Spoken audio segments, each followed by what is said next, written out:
beginning of the year, which is really just about what our year wants to be like. And every year we have to set some goals. Mine has never been about my badge or opportunities or anything like that, because it's really not in my control. Like, there's no way I can give myself a game or say I'm going to umpire this game this week or I'm going to get my IUA next or anything like that, because realistically there's nothing I can do aside from worry about my own performance to put myself in the best position to be selected for those opportunities. But ultimately, they're the sorts of things that you can't control. So whilst having a badge is really nice, and it's exciting when you get those opportunities, and there's a lot of self-validation that you can get from that, ultimately the players don't give a shit. Kelsey certainly doesn't care that I'm an active badge because she just wants to make sure that I do the right thing when I'm umpiring. And that's ultimately what the bottom line is, that you want to give your best performance when you are there, but she probably wouldn't even know what sort of badge I have as an athlete, and nor would I expect her to either, because that's not sort of the relationship that you would have with a player. It's all about what you present to them and how fair you are and your understanding of the game, the way you communicate and the rapport that you build with them. For me, that's the ultimate.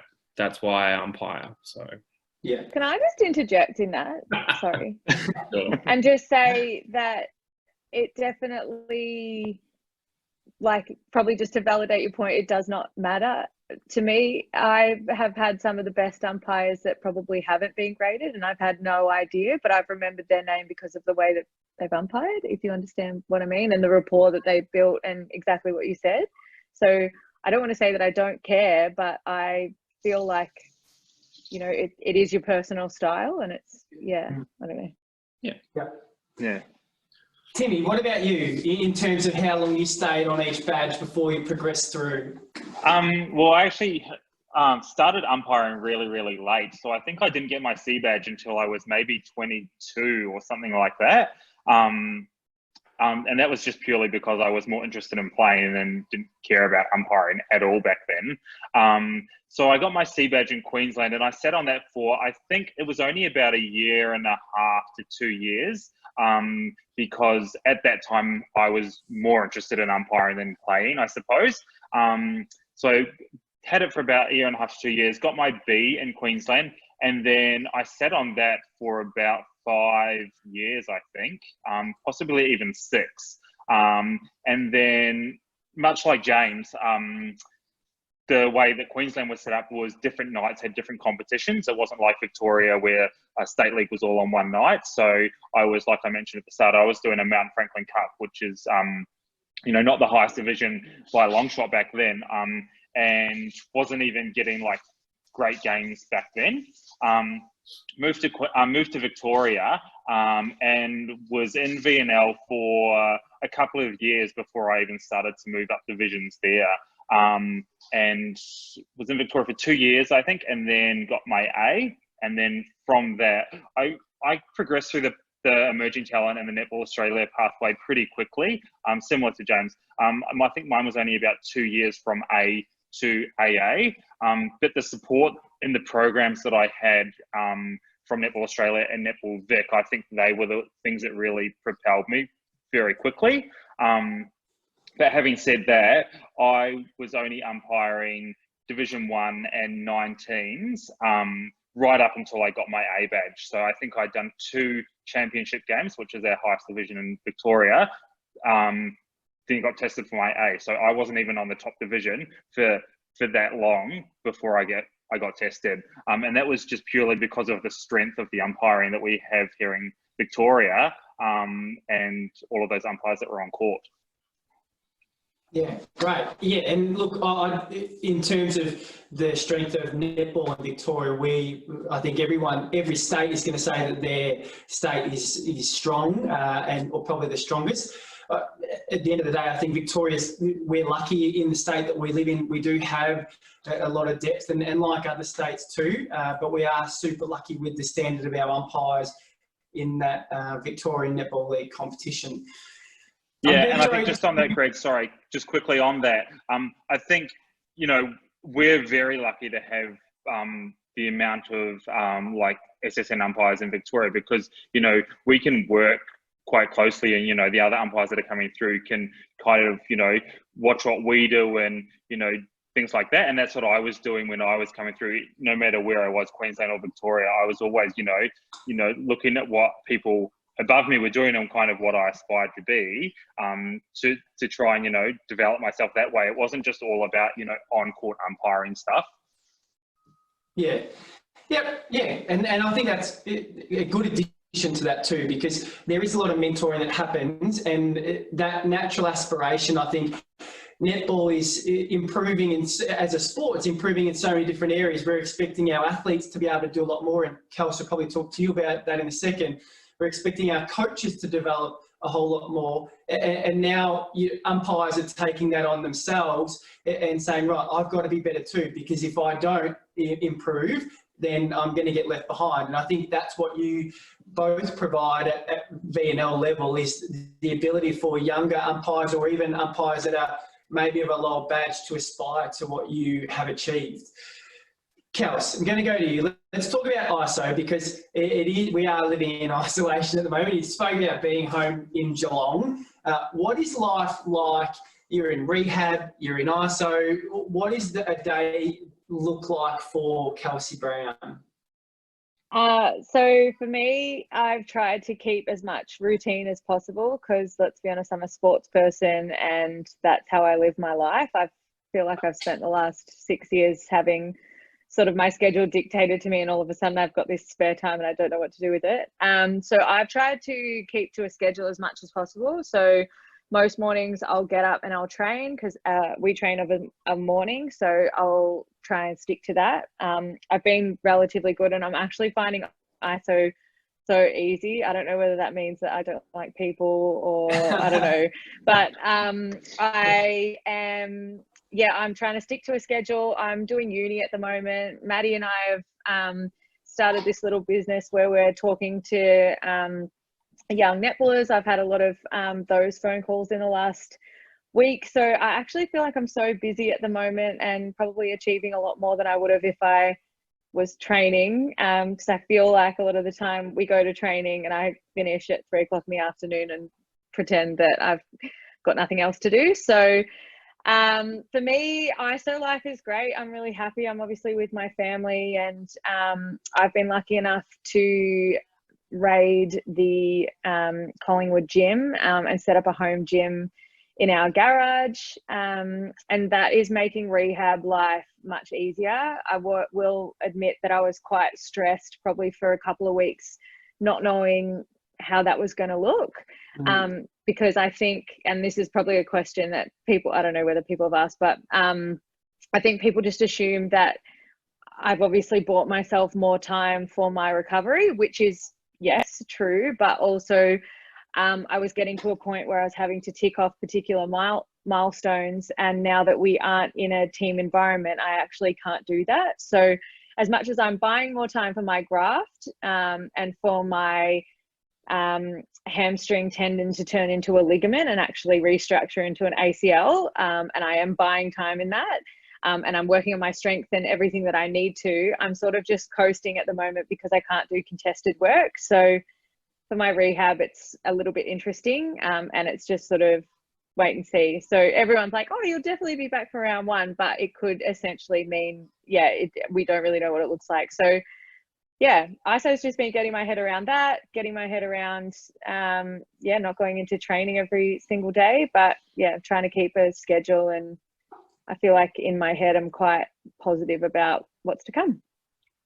Right, yeah, and you know, just listening to you in terms of the milestones, having, you know, spent a lot of time playing men's netball at top level, and have a medical file that's, you know, deep as well, which is, you know, it is those small milestones are so important in your rehab. And it is interesting to hear you talk about finding a regular routine, because I guess if you look at the psychology of it, just the rehab process, but now being in isolation is adding that additional challenge. So to hear you've got your own little gym set up and you've got things into a Kelsey routine is awesome. And I think that's probably not what people would have expected to hear in terms of having more time on your hands, but really there's a bit of pros and cons to the situation, isn't there?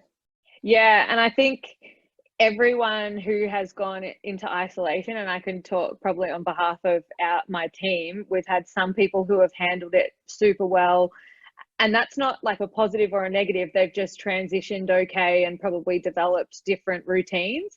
And then we've had some that have really struggled. And that probably comes down to they haven't got the space to set up a home gym. And when you're an athlete who has trained 3 to 4 weight sessions a week normally, when you've got that taken away from you and you're not doing core work, like it obviously does have a massive impact on your mental health. So yeah, we've been checking in heaps as a team and even as a collective group in SSN, which I think is another thing that people are finding quite interesting. So I literally had one at 4 p.m. tonight, and we discussed like things as an entire SSN group. So there's, you know, over 80 people on the phone call.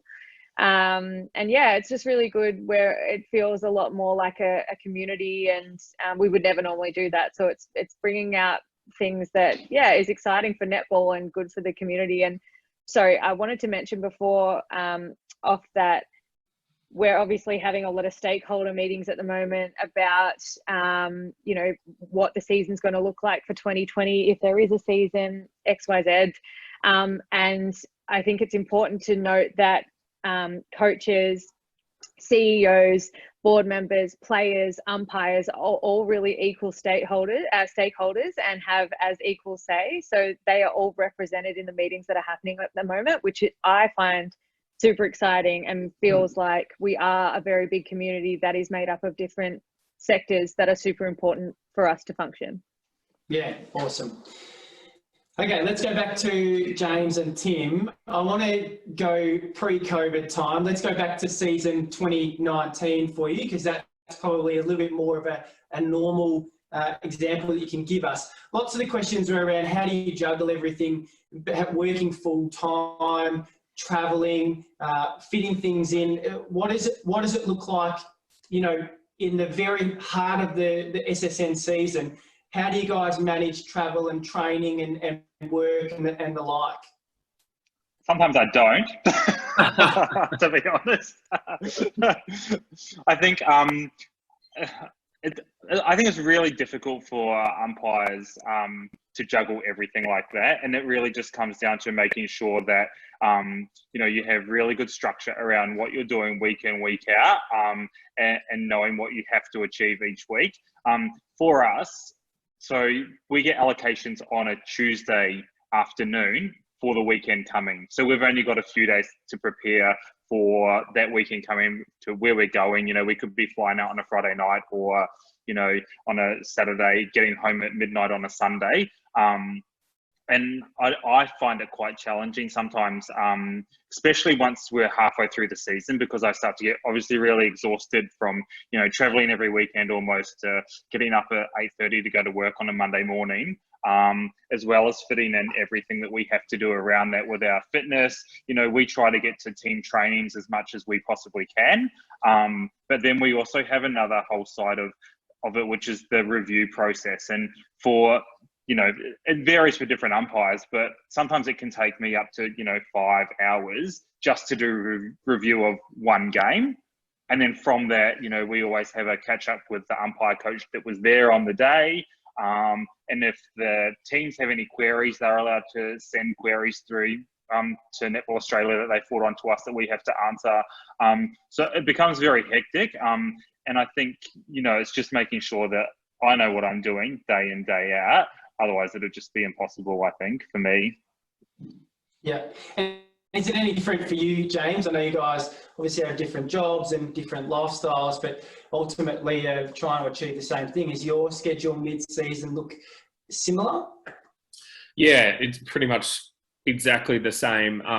I think the biggest thing is that you have to be adaptable. Like, you can't rely on routine too much, because you have to really be able to chop and change as required. And particularly, you know, if you talk about some of your pre-match preparation and stuff like that, sometimes, I know this last season I had a Monday game in where was it? It was in Darwin, I think. It was Thunderbirds and Lightning, and then I had the Friday fly out. So I had 3-day turnaround between matches, which I think it's definitely challenging for the umpires, namely because we don't have the physical training that the athletes do. Like, it's all self-driven. We don't have written programs. We don't get monitored loads. We don't have trackers on. We don't have anything like that. So whilst athletes are professional and they're training and they're doing things consistently, for us to try and maintain and be able to keep up with them, like, I'm 6'3". I'm not going to be able to move like Kelsey does. So, it's really about being adaptable and sort of realizing that you have to work to your strengths. Like, I'm 6'3", so I'm tall. So my positioning might be slightly different to someone else. But, as the game becomes more and more fast paced and more physical, and, we want to talk about it being a product and marketability and, create it interesting and stuff like that as well. We obviously have to consider athletes' welfare, and sometimes what we do as umpires comes across a little bit officious, I would say, but ultimately it's player safety and welfare that we need to consider. So the training that we put into that, we really just can't stop. So even though we're stood down at the moment, we're still required to train. We're still required because we really don't know, they could turn around and lift all the bands and stuff on travel for the next, in 2 weeks' time. And then we're like, okay, the season's starting on the 1st of July. And it's like, shit. But the other thing as well is the resources that are available to us. So we don't have the Collingwood gym, so we can't go and grab the weights and do all that sort of stuff.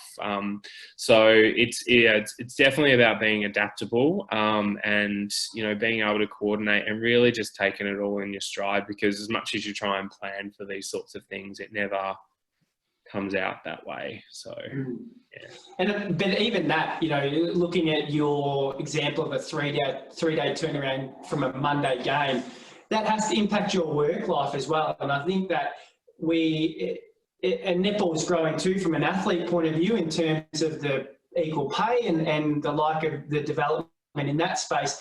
For umpires, it probably hasn't grown as much to allocate the flexibility around that time that you're required to take out. So have you had to increase the relationship with your full-time employers to be able to maintain your SSN status? Yeah, I definitely have. I don't think I could ever take a job where they didn't support my passion for netball, because there is a lot of commitment that comes with that, and a lot of outside of work. And I'm fortunate in that respect that I sort of said very early on in the piece, I think it was probably even in the interview, that these are my commitments. This is what netball season looks like for me. But it's not just high performance netball umpiring. It's, as it filters down into BNL, it filters into club netball and stuff like that. I'm sure everyone can testify that, you might have to do multiple games in a day, and how you prepare for those sorts of things is very different, to a standard game where you're having to do that. So, I think, for me, it's really about having a good relationship, being open and honest, transparent, understanding that, it is a difficult environment to operate in, but you do it because you're passionate about it, and that's ultimately why. So yeah, hit the nail. Let's ease you into some of the netball specific questions, because we've got some curly ones in here. But Hillary's online, and she sent in a question: do you think that the level of contact/contest differs between levels? And if so, why? Also, in addition to that, why do you think so much is let go in SSN? Do you think you agree that the Diamonds then struggle in international competition because of that? So let's go part one. Sorry, there's probably 3 questions in the same one. Do you think that the level of contest differs between levels? If so, why? Tim? I definitely think so. I think obviously the higher the netball, the stronger the bodies, the more training they do, and everything that they put into it. So obviously at SSN level, these athletes are training, 5-6 times a week. They're physically stronger. And we try and allow, when we're out there, the athletes to show us their potential to its best. Sometimes we get that wrong, totally. And I'm the first to admit that I've missed stuff and left stuff that should have been called. And then that's, there's a really fine line between, okay, is that contesting or is it actually interfering? And I suppose that's the thing that we have to look at, no matter what level that we're umpiring at, is the interference part. And sometimes I find it challenging to go from doing an SSN game on a weekend back to VNL even on a Wednesday night, and the difference in body strength from players, and is that contesting or is it actually interfering with what they're doing? Yeah. The second question I'm going to throw to James. Why do you think so much is actually let go in SSN, on top of what Tim was saying around letting athletes show their full potential? Yeah. Look, I think Timmy hit the nail on the head with his part. I think, so last year I took an interest in this area in particular. So as part of our pre-season high performance camp, I actually interviewed some of the athletes about this, one of which was Maddie, just to get an understanding and perspective, I guess, from an athlete as to, what they would like to see around contest let go. And she was she was really good when she said, very similar to Tim, that, they like the big contests almost. They like to be able to have a crack, and they like an umpire who will allow them to do that. I guess where the line is really around, I mentioned it before, player safety, and when it becomes no longer a contest, and then it becomes much heavier. And I think we definitely teeter on that within SSN. And, the idea of that, does it result in injury or something? That's definitely something that plays on our mind when we take those considerations. But ultimately, it's about, allowing the players to showcase what they're capable of doing. But you need to be able to facilitate that, I guess. And, one of the things that we talk about in our umpire modules is around game leadership, rather than just facilitating, and really sort of taking a forward sort of step to be able to facilitate lead the game in a way that is, enjoyable for the athletes, enjoyable for the spectators, but also allowing safe contests. So, yeah. And the third part I'm going to throw to you, Kels, because it is about the diamonds. Do you think the level of contact that is let go in SSN impacts the way that you guys play international level? I don't think, number one, I want to say I don't think I would change it, because I probably agree with Madison and probably the discussions that James had with some of the players, that the contest is super exciting in SSN, and it is probably what makes us and the ability to be able to do that, and the ability of players that is showcased makes us the best league in the world. So I wouldn't change it, but I do think it has an impact. And I think the greatest example is the World Cup last year. It was quite interesting, and I voiced how I felt at the after party. Obviously around, we're used to having Australian umpires at SSN level who umpire and know how we play. And I would never, I don't think that, we got beaten by a better team, but obviously I think it took us a little while to adjust in games. It's only a 60-minute game, so you don't have a lot of time to find how the umpiring sits, or what that end's going to be like, you don't have a lot of time in that. Also, while you're trying to figure out what your game style is, what they're putting on, what they're doing. And I think sometimes it does take us a little bit of time to get our head around the umpiring, especially at World Cup. Okay, I'm glad I got you to answer that, because one of the curly questions that came in for you was, describe a moment during a game where you really wanted to take the whistle from the umpire. And if it was from Tim or James, that's okay. Like, we're happy to be open. Yeah, probably from me. No. Gosh, I actually don't. I don't necessarily remember like particular moments.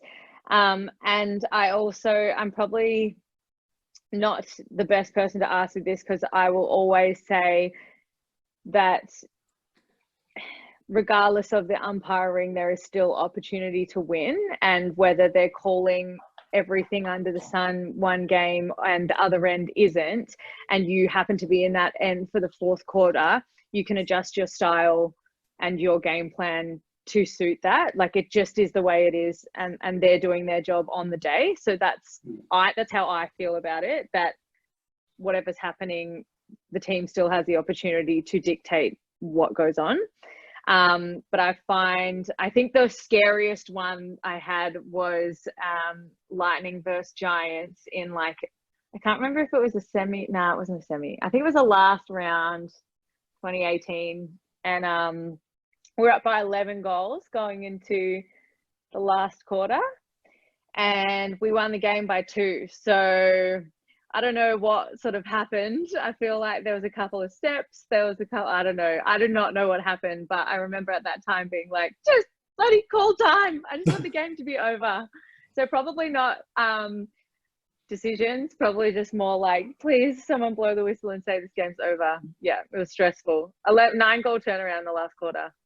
So politically correct of you. No, I'm serious. So I honestly, I think I don't like players, and I'll say this, I don't like players, or I don't like teams or coaches that put it onto umpiring, because you have control of the game as well.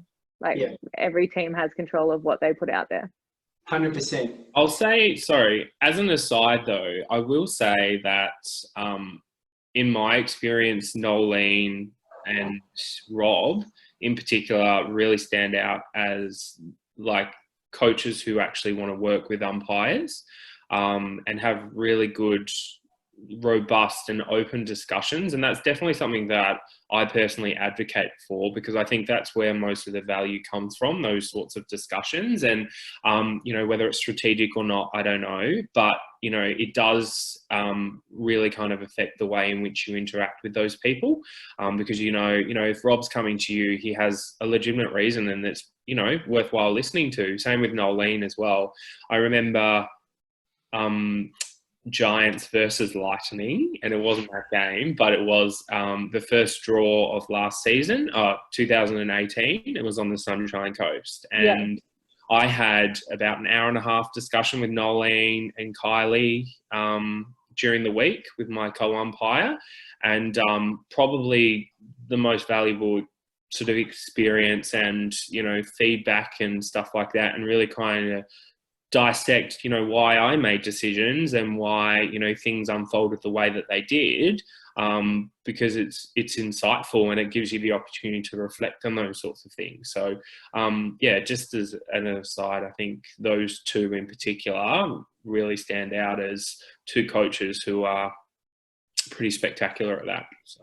Sorry, can I just say from a play that what makes that so funny is they are the two coaches that have had, like, there is a no dickhead policy to umpires in both of those teams. So obviously 2 years at Lightning and my time at Collingwood so far, like, you talk back to an umpire, you even look sideways, you will hear about it. And I feel like that is because I think from their point of view, obviously when you're doing that, you're distracted from the game anyway. And also it's not nice. But there is just absolutely no dickhead policy when it comes to that. So it's interesting that you say that, because they do. Yeah. Let's stay on that theme in regards to Suncorp umpires interacting with SSN clubs, because you speak about Nolene, you speak about Rob, then James. How much interaction do you have with SSN clubs? Do you attend their trainings? When you attend their trainings, how much involvement do you have?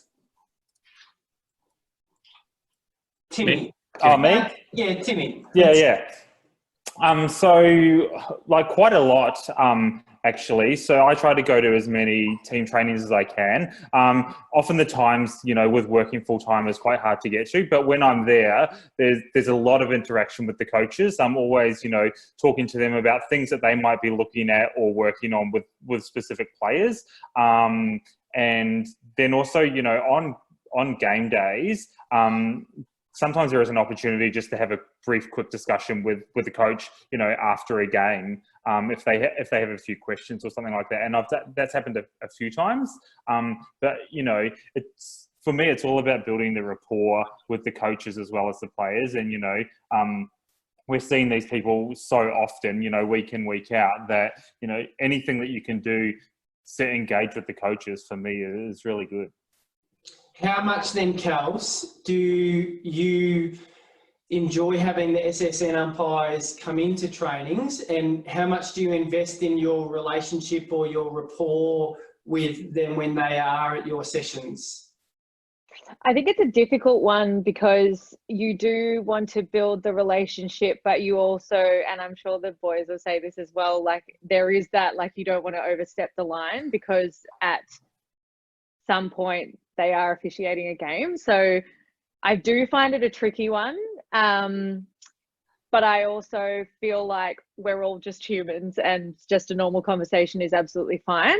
I think I absolutely love having them in there, and probably not, I'm an attacker, and not that, like, it probably is much more beneficial for defenders with like their distance and maybe an arm, like a chicken wing or something like that. And I do know that our defenders get a lot out of when the umpires come. But my other favorite time when the discussions happen with umpires and players is maybe something that, and it could be before a game, that just check down nails, like, look, this is, and it's almost like a theme of the game. I don't know, it's probably not called that, but like it's a theme of something that has maybe come out the week before. And this can be relayed during training as well. Maybe something that has come out the week before that they will be focusing on and that will be drawing attention. And I just think it's really good for players to understand that, like, okay, that's where that's coming from. And now that is where we stand as an umpiring group. And I don't know whether that's the way, it would be interesting to hear if that's the way that happens, but they obviously come in, they check our nails, and then they say, look, blah, blah, blah, we're going to be focusing on tunneling. So as players, if you're going to tunnel, see you later. It's a really good thing. Yeah. So if you don't get a lot of time to necessarily speak to umpires, do you find that your body language communicates and tries to build rapport with them, whether it is at the training sessions or in games? Yeah. Do you mean me personally or as players? Yeah, well, yeah, you personally, Yeah. in terms of your body language, if you don't get that time to communicate with them verbally, do you try to build rapport with how you react to certain calls or, how you interact with them during a game?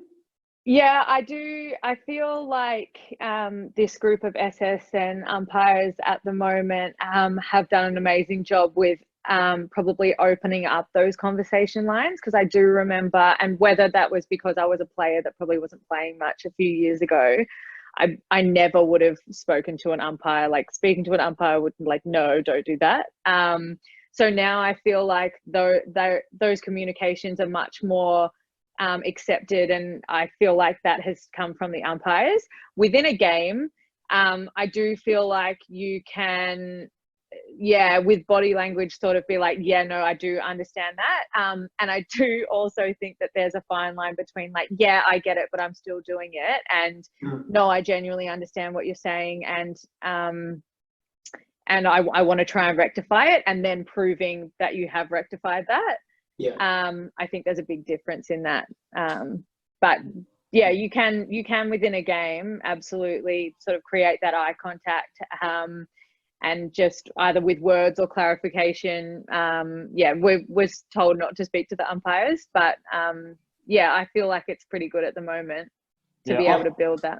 On the flip side of that too, just like for the umpires that are here and that, like, I always have a laugh with the players on the court. If they do something stupid or fall over or whatever, and they're like having a bit of a laugh and see that I've seen it, I'm the first one that always have a bit of a laugh and a giggle with them, because that kind of adds to it as well. You kind of, become a bit more relatable rather than just going, you're an idiot, and looking at them, in a weird way, or just totally ignoring it. I always love to have a laugh on the court with them. And I'm sure, Kelsey, you can use your facial expressions to let the umpires know when they may not have made an accurate call. Bobby's probably like, yes, I remember this one call. He called it out, and I looked at him like, are you joking? I didn't mean to, though. I probably got drilled by Nolene. It was that same game. It was the same game. Yeah. I feel like that was the only one, right? Yeah. Okay, funny question for James. Actually, we're going to get this answer from both. I'm going to just reword this slightly. What is one of the silliest things that you have done in an SSN match that nobody noticed? James, let's go with you. That same game. That was a doozy for me. I called an so it was when they first kind of introduced a tactical timeout, and I remember there was a throw in, and it was a lightning throw in, and then Maddie McAuliffe called for a tactical timeout, and I said, sure, no worries. Then realised halfway through, hang on, it's not after a goal. Actually, no, you can't have it. Meanwhile, when I watch it back, the commentators are like, oh, so now we're going to a timeout, and they're just about to start the ads, and then they're like, oh, hang on. No, we're not. And I'm like, oh, no. And they're watching it back. I was going to be like, oh, this is going to be cringeworthy. And it did not disappoint. It was terrible. So, yeah, really bad. And then another one that Timmy and I had recently was down in Hobart for a preseason match, which was Magpies and Lightning. And we didn't realise that they weren't cutting to like ads and stuff in the break. So it was a timeout, and we're standing on the sideline, and they still had our mics on. And I always forget I'm wearing a mic. And you just hear me say something like, did Laura Shirian step in the pocket? And Timmy just goes, I don't know, I didn't see. And I said, yeah, I think I missed it. I've got no idea. And then the audio, and we're just watching the game back, and I'm like, oh, no. Yeah. All right, so we'll cut those two clips out, and we'll send those to everybody as well, so you can see them. Yeah. Well, I think what a lucky charm. Yeah. What Kelsey was saying about facials and stuff with the umpires, I definitely do the opposite too. If I make a clanger decision, I'm like, oh shit, that's wrong. I usually am very sympathetic when I'm telling the player to stand out of play. It's like, oh yeah, I think I got that one wrong. And usually if you've got good rapport, they'll give you a bit of a smile and be like, yeah, okay, I'm out of play. And generally it's accepted, but you've got to be careful. So. Well, what about you, Tim? Silliest moment? Mine's similar to what happened to us in Hobart, but it was actually on like a televised game, and I always forget that I'm mic'd too. And like I'm just standing there while the ball's down the other end, and like when players do really good passes, I'm like, oh yeah, that was good. But I like say it out loud, not just in my head. And I can't even remember what game it was, but you can faintly in the background hear me on broadcast going, oh yeah, that was really good. I'm just like, oh. Who threw it? I can't even remember, but it was, I can't remember what game it was on. I'll have to find it, but it was like it was a massive pass from just over the transverse into the goal circle. I'm like, oh, so good.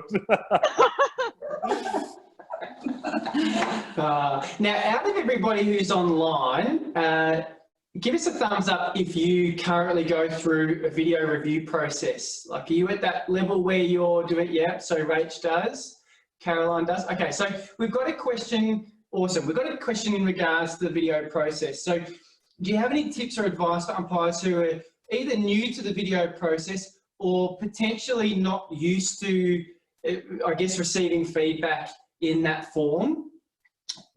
Catherine, who asked this, said, I sometimes find myself overwhelmed with things to fix when watching myself on review. How do you guys get the most out of the review process? James, do you want to answer that? Because then what I'll do is I'll talk about what we can do when we actually don't have access to video. Yeah, sure. So I kind of break it into the simplest form.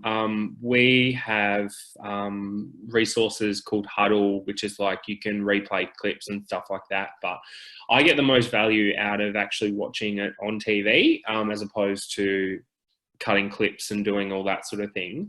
Ordinarily, I will actually use the foundation of what I've been working on for that game. So usually we prepare in preparation for our game 3 or 4 things, you know, that we weren't happy with last week, or, you know, we've looked at our video from the previous week, or, you know, from our feedback from our umpire coaches or something like that. And I'll actually use that to form the basis of my review. So I'll actually say I'm not happy with my transition from sideline to goal line, which is a common theme. I will look at that as being kind of my starting point, because you're right, there are so many things to look at, but it's also a good reminder that there's so many things to look at when you're actually in the game. So it's being able to prioritize and say, okay, I'm going to break it down into its simplest form, and that's where my starting point is. And it's not a case of being able to try and absorb all the information like straight away. You might have to review a passage of play multiple times, put it on skip, look at it again, particularly if there's decisions which you're at the time, you feel in your gut, you know, I'm not so sure about that, I need to look at it again. Or you get feedback from your umpire coach, I'd just like you to have a look at this decision. So yeah, for me, it's simplest form, and it's about you know, what I've been working on for that game to build up from there.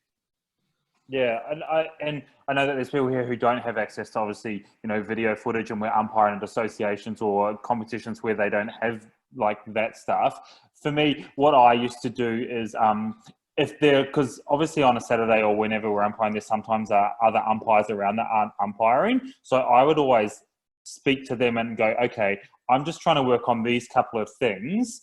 Can you just have a look at for a half a game and see what you can see?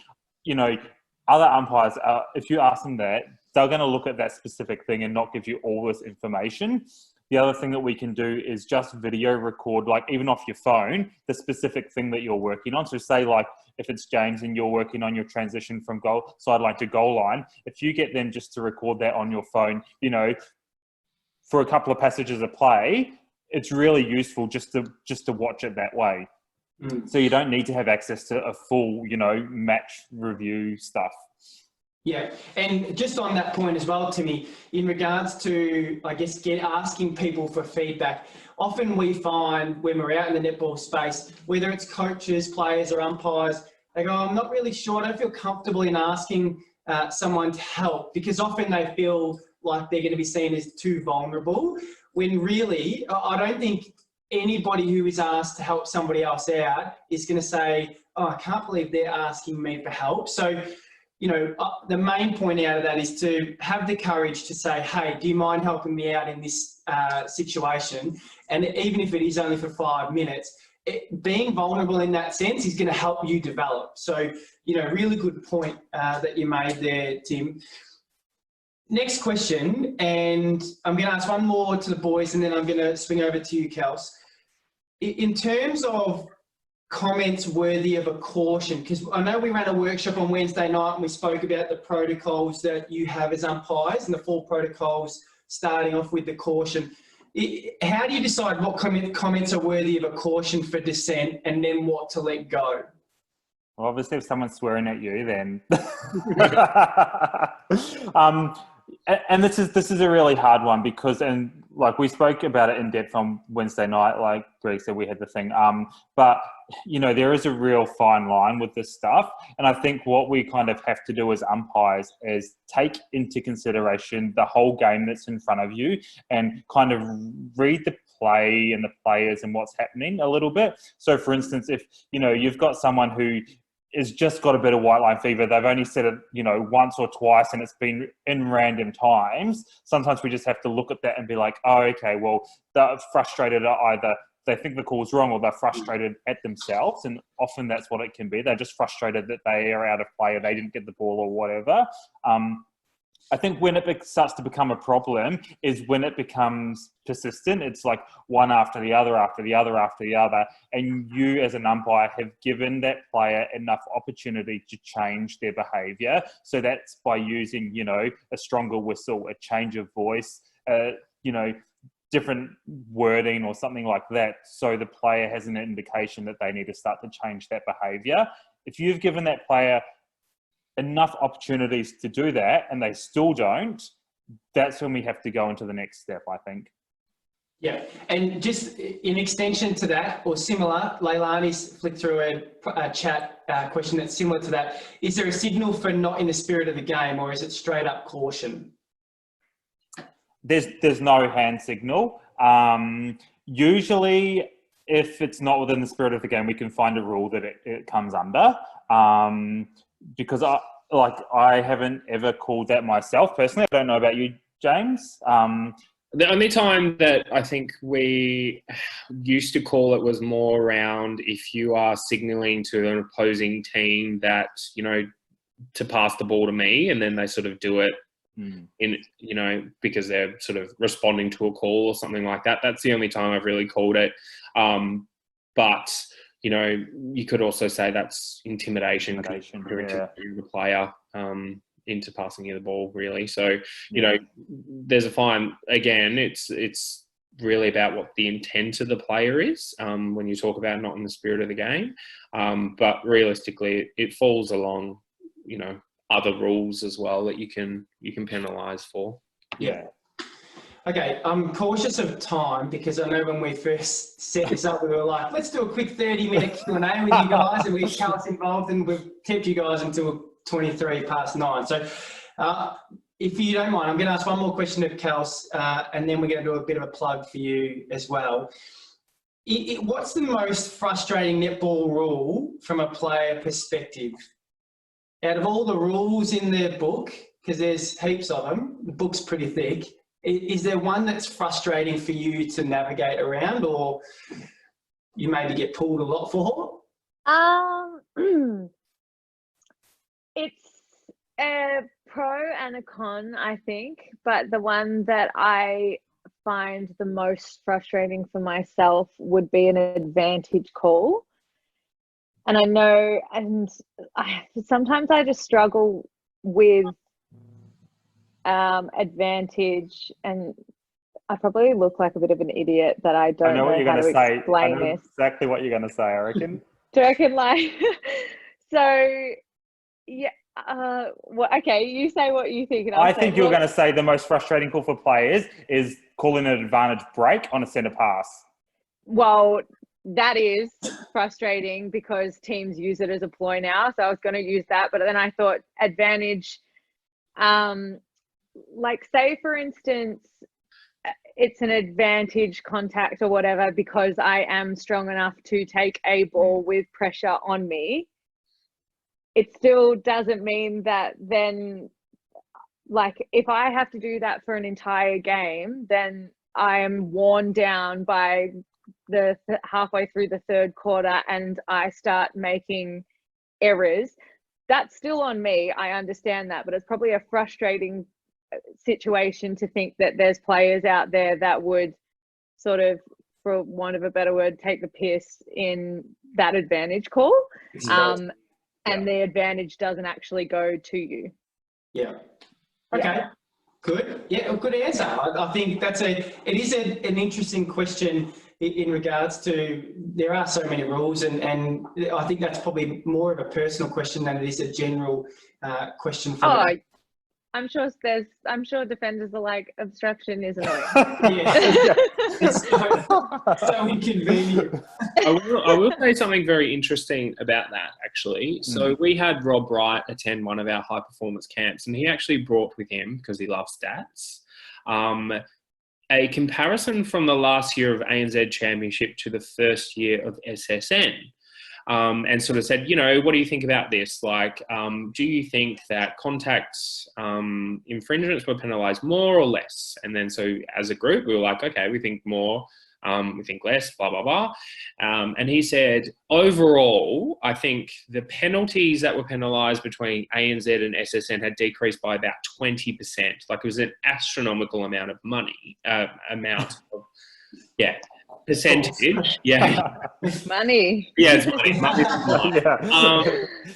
And not so much for the fact of we weren't recognising decisions. It was more a case that there was more advantage applied, which I was like, wow, I did not even think about that. But that was really quite insightful. And then I actually thought, Kels, what you were going to say is when you have to play through an obstruction or something, when you're trying to get to circle edge or something to try and manoeuvre your way around the player, because I can imagine that's extremely challenging, and particularly those crafty wing defences are trying to keep you off the circle. So imagine that was probably what you were going to say. But I think from our perspective, it's all interpretive. It's not so much the rule. The rule allows for the fact that, we can apply advantage on infringements, but it's really about, for us, our assessment of it and whether or not you have the opportunity to play through and do you have an option to go to. And I say it's interpretive because we're not experiencing it. We're not the ones who are having to consistently be hit, and we're interpreting how that is impacting players. So as you become more familiar and more experienced, you become better at those assessments. But as you have to understand, the players are the ones who are actually experiencing that as well. And I think you really have to have sympathy, I guess, from that perspective. I think on that one too, and that's it can change. And that's where it does come down to interpretation, because one game I might be able to get to it's very contextual and it happens at different stages of the game that oh, hang on, that might have been an advantage in the first quarter when I'm fresh and I'm able to, deal with having someone hanging off me. But in the fourth, it is very different. So that's why I did also want to say off that, as much as it is frustrating sometimes, advantage, I also love the rule because it makes the game quicker, and I love a quick game. So it's I don't want to badmouth it because it is what makes our game so exciting sometimes. And especially with the new changes to the advantage, or the ability for players now outside of the penalty to be able to pick up the ball and play on from that penalty. I think that's going to fasten up the game so much. The one thing I did want to say is, James, I hope you weren't picking on Kelsey's height when you referenced having to play through the obstructions to get onto the circle edge. I was more talking about defenders who are short. Okay. Distance is short. Sure. Okay. He is extremely short, so. All right. Let's tie it up there. But before we do, Kelsey, you and Madison have an exciting new business venture, and I must admit, the boys were talking about it the other week, and I hadn't seen anything come out, and said, "Oh no, this is what it's about." And it's such a cool initiative for people to get involved in. Did you want to, give us a rundown of what it is? Yeah, I just will say it quickly. So we obviously came from isolation. We're obviously sitting at home, and as I said, I haven't really found a lot of time in isolation, but the first couple of weeks when we were a bit uncertain of what was going to happen, we thought, we get so many messages, and I don't want to sound like I'm really popular, because I'm not, but I get so many messages from people asking, oh, can you do this, or I would love to talk to you, or can you answer these questions? And I feel like a lot of the time you end up conversing with people about stuff that I'm just as interested in. So we've started just this web page. It's so simple. We set it all up ourselves, where we've just offered sort of time periods where you can jump on and chat with us, and you can get us together, you can get us one-on-one. But I think the best thing, and I love the people that we've had at the moment have just been like, I had a 20-year-old boy the other day who doesn't really love netball, but just had followed me on social media for a while and liked me for a while and just wanted to talk to me about basketball and NBA. And we sat for 40 minutes and had a conversation. And we've done 2 of them now. And it's just, we know we're not psychologists or anything like that. We're just here to have a talk and answer anyone's questions about, or if they want to pick our brains. I had another one, a girl called me and was like, oh, tell me all about how you select music on your Spotify. And so it's been really interesting and eye-opening. People just want to talk, but I'm getting as much out of it as other people. So it's just a little thing that we're doing at the moment, obviously around opportunities for netball. We get paid a salary, which is lovely, but we're obviously missing out on opportunities to come out to netball clubs and associations and do appearances at the moment, and actually meet people face to face. So we thought, we would try and fill the void there. So that's what we're doing at the moment. Thank you for letting me talk about it. It's been really good so far, and I hope it continues on well past isolation. Yeah, and that's called State of Two. And Kels has kindly volunteered her time for tonight. So what we are going to do is we're going to purchase a chat for a team, and we're going to put it out there, and we're going to donate that to a team out there. A, to support you guys, because we think it's such an awesome initiative, but B, to give a team the experience to chat to you guys, I think is,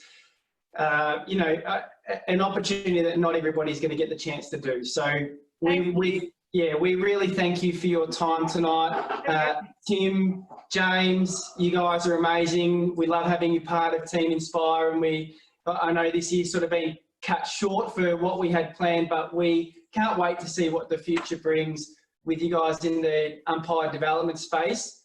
So thanks for being a part of tonight. Pleasure. Thanks for having us. Yeah. Thanks for coming along, everybody. Thanks for dialing in. And thank you to everybody who has been part of it, sent their questions in. We will post this up on socials so that everybody else can get an idea of what the chat was like as well.